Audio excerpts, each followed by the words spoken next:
For 20 long years, the country he had once filled with laughter turned its back on him. His films had built Hollywood, yet politics exiled him. His genius made the world smile, yet his homeland silenced his voice. And then, one unforgettable night in 1972, Charlie Chaplin came home. He was 82 years old, frail, slow, leaning on his cane, when he stepped onto the stage of the Academy Awards to receive an honorary Oscar. For 2 decades, America had lived without its greatest clown, and he had lived without its applause. But that night, all the years of exile, hurt and loneliness melted away beneath a single spotlight. When his name was announced, the entire auditorium rose as one. Every actor, director, and dreamer who had ever walked through the golden gates of Hollywood stood on their feet to honor the man who had given cinema its soul. The applause began softly, almost hesitantly, like a memory awakening. Then it grew, louder, deeper, unstoppable. 1 minute passed, then 2, then 5. Still, no one sat. Chaplin stood there, trembling, tears glimmering in his eyes. The man who had once made the world laugh without saying a word, now could not speak a single one. 12 minutes. 12 minutes of unbroken applause, the longest standing ovation in Academy history.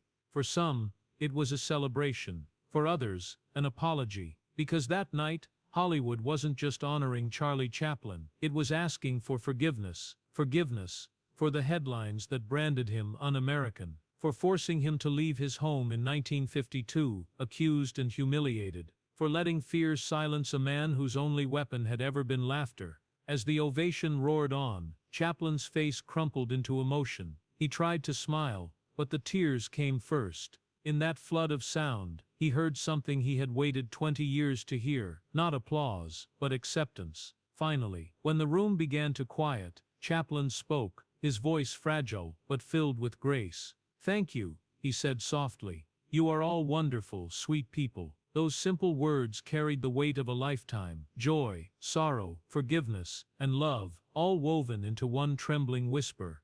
It was more than a moment of triumph. It was history breathing. The little tramp, who had walked the streets of silent film, now stood as a giant, proof that art endures long after politics fades. When the orchestra began to play Smile, the melody he himself had written decades earlier, the audience wept. It was as if the music forgave the world, and Chaplin, ever the poet of humanity, forgave it too.